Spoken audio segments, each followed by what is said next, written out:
Jadi setiap saat ibu lakukan amal ibadah ibu, kok percuma ya? Malah bawa malapetaka di hidup ibu. Katanya kita makin dekat sama Tuhan, Tuhan juga akan lebih dekat dengan kita. Itu buat ibu boleh semuanya. Yang ada ibu musibah luar biasa ke ibu. 5 bulan itu ibu menguburkan 3 yang ibu sayangi. Dan saya hampir gila sampai mau bunuh diri. Hiliwir angin panggeing nebak hate nuker bimbang ngacacang ngabambrang tineng long kewang asa hariwang.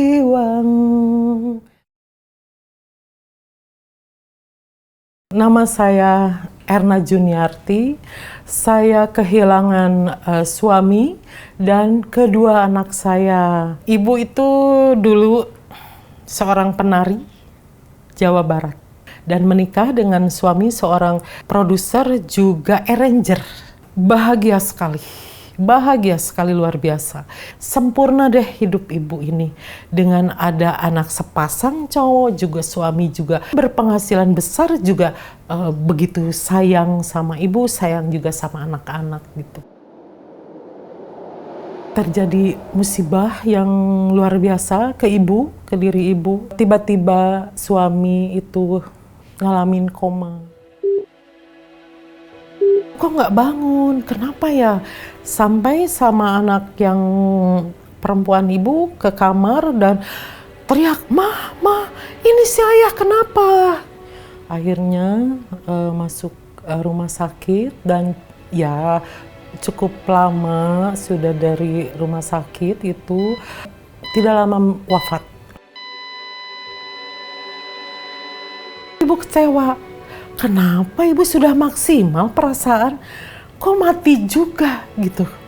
Ya ibu terpukul sekali. Ibu sudah habis-habisan untuk almarhum suami. Tidak tertolong. 3 bulan kemudian anak ibu stres karena bapaknya wafat. Jadi setiap malam itu selalu nangis dan minta dipeluk sama ayahnya.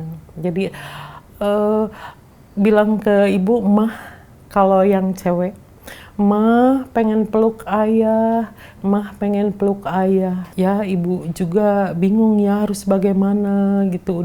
Udah ya kita ikhlas saja, ini yang namanya juga takdir ya. Udah ke beberapa rumah sakit di kota Bandung. Nah akhirnya itu wafat di 28, nggak kuat fisik. Dari mulai suami wafat, ibu sudah tidak mau makan, tidak mau minum. Bener-bener lidah ibu itu pahit, pengen muntah gitu kalau makan tuh. Ibu nyesek gitu hidup ibu. Wafatnya anak perempuan ibu, usia 13 tahun. Tambah lagi ibu, tambah parah lagi. Ini harus bagaimana ini? Kok kenapa doa ibu tidak didengar? Nah ini anak yang pertama ibu yang cowok itu usianya 30 tahun. Dia yang akhirnya menopang sebelum wafat adiknya, menopang kehidupan adiknya dan ibu gitu. Anak saya yang laki-laki itu datang kepada saya bercerita kalau dia tidak terima sebetulnya. Itu di bulan November. Tidak terima kalau adiknya wafat. Sangat tidak terima. Jadi kalau dia lagi di perjalanan di jalan tol, dia teriak-teriak histeris. Ketidakterimaannya itu. Dia cerita sama ibu. Ibu juga kaget. Loh, kok kenapa yang selama ini kamu itu mentegarkan hati ibu? Kok di belakang ibu kamu begitu? Sampai ibu bilang gini, olah stres kamu dengan bijak. tolong, lihat ibu, lihat ibu. Gak bisa, gak terima adiknya, adik aku meninggal, gak bisa, gak terima. Dia gak tega lihat adiknya di sana sendirian. Jadi dia berupaya ingin menemani adiknya. Terus begitu, sampai akhirnya drop. Yang tadinya mau kerja pagi-pagi, dia nggak bisa pergi kerja. Ibu itu bawa ke salah satu rumah sakit juga, dari masuk IGD dan langsung ICU, wafat di 1 Desember 2024. 5 bulan itu ibu menguburkan 3 yang ibu sayangi. Ibu tidak terima dengan wafatnya suami dan anak-anak ibu, tidak disisakan gitu. Apakah Tuhan sebelumnya ini tidak mendengar apa yang ibu minta? 1 aja sisain, 1 aja. Ya sudah, ibu ikhlas, suami sama anak yang cewek meskipun tidak ikhlas sebetulnya, tapi ibu ikhlaskan saja. Ibu minta 1 aja, yang cowok yang bisa menopang ekonomi ibu juga, dia cowok yang benar-benar baik. Ya, ibu benar-benar hancur. Lebih baik ibu wafat juga. Ibu mau nyusul sama anak ibu karena ibu sayang sama kedua anak ibu. Aku harus mati juga. Ibu mempersiapkan 1 pisau dan racun yang sudah diseduh sama gelas, dipakai air gitu, diseduh. Mau kerat nadi gitu, udahlah mati aja. Kalau nggak mati ini gitu, diminum.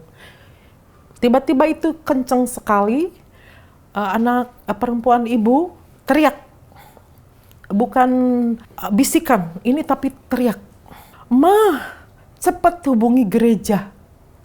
Mah, hubungi gereja."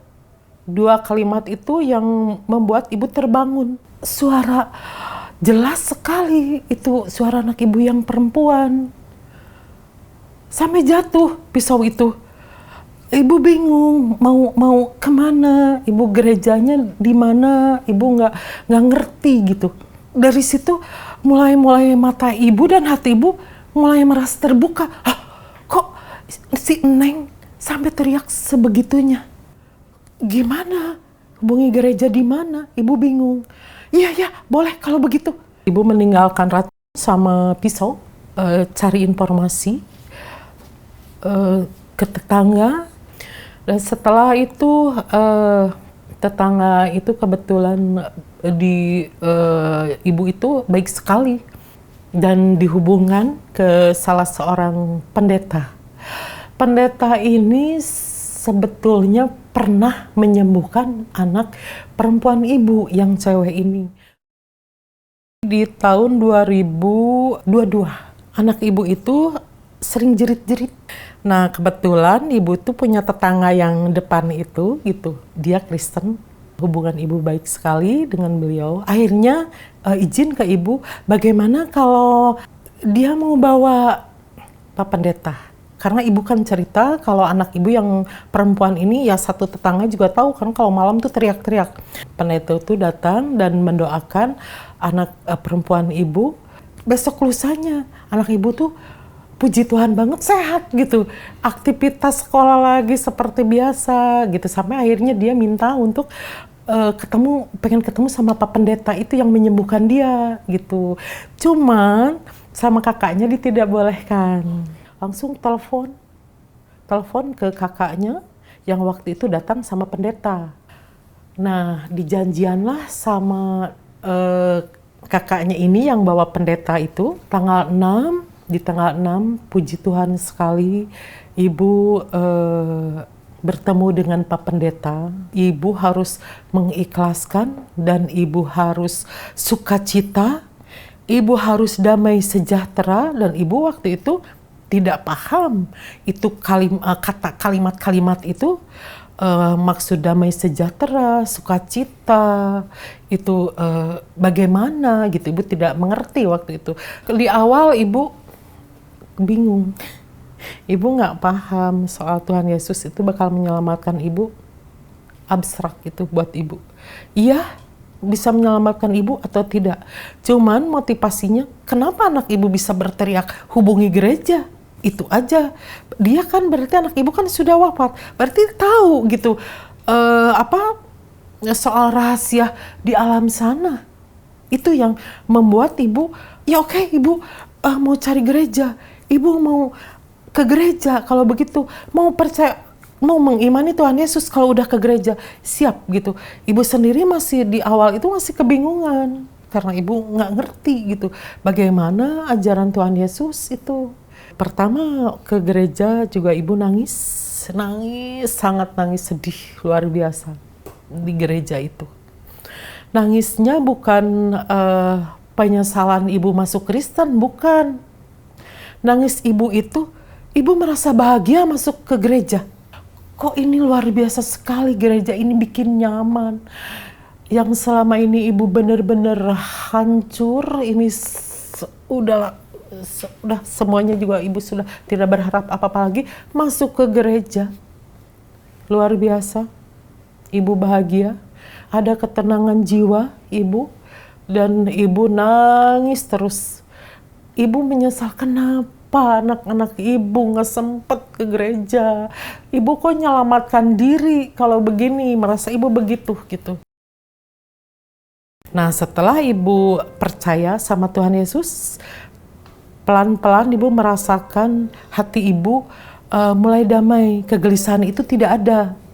Jadi ibu benar-benar berserah hidup ibu sama Tuhan Yesus, dan benar Tuhan Yesus itu ngerasa ngejaga ibu gitu. Ibu mulai nyaman hidup ibu meskipun, dan ibu asalnya nangis terus ingat akan anak. Setelah ibu percaya Tuhan Yesus, mulai ikhlas. Itu yang ibu rasakan. Ibu jadi tidak pernah menangis lagi akan anak-anak ibu, bukannya ibu tidak sayang gitu, tapi entah apa yang terjadi ibu juga gitu. Inilah ajaibnya Tuhan Yesus. Ibu kok tiba-tiba ikhlas aja, ibu damai. Ibu kadang ya sering sukacita dengan mendengarkan pujian-pujian gitu. Ibu ikut bernyanyi juga. Ibu merasakan sekali jelas perbedaannya, dan di situ sukacita, damai, sejahtera ibu dapatkan. Itu aja. Meskipun kondisi ibu sangat jauh berbeda dengan sebelumnya. Kenapa bisa bersyukur, bisa happy, bisa tertawa, bisa menikmati hidup, dan tambah ibu baca Alkitab atau firman Tuhan itu, ibu tambah tenang hati ibu gitu. Kok ibu merasakan sekali perbedaannya, sangat luar biasa. Nah, akhirnya ibu mengumumkan ke sanak saudara, juga teman-teman sejawat ibu ya, kalau ibu sudah pindah akidah gitu. Banyak yang kaget gitu, tapi itu kan nggak bisa mereka bagaimana itu kan hak ibu ya gitu. Ibu yang merasakan enak dan tidaknya di Kristen, itu kan ibu yang merasakan gitu, bukan mereka. Nah, akhirnya ibu ibu ke keluarga besar ibu. Di situ ibu bercerita kalau sama kakak-kakak semua, sama keponakan juga, ibu mengumumkan kalau ibu sekarang sudah pindah agit, sekarang sudah ke Tuhan Yesus. Kesempatan itu ya banyak yang tidak setuju, mereka membenci sama ibu juga. Ibu tidak masalah, silakan saja, karena ibu sekarang mau mengejar surganya Bapa Allah. Harta nggak jadi jaminan hidup ibu damai dan sejahtera, karena yang bikin ibu damai sejahtera itu bukan harta, Tuhan Yesus yang ibu rasakan. Tuhan Yesus itu benar-benar maha segalanya ya.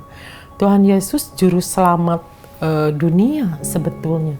Tuhan Yesus yang bisa membuat kita jadi hidup yang tadinya tidak damai jadi damai, hidup yang tadinya gelisah jadi tidak gelisah, jadi tenang. Itu yang Ibu rasakan. Tuhan Yesus itu Tuhan buat Ibu, benar-benar Tuhan, Raja di atas Raja. Terima kasih Tuhan Yesus, berkat kasih-Mu, berkat kuasa-Mu, Ibu bisa selamat dan Ibu bisa hidup, bisa damai sejahtera, bisa sukacita.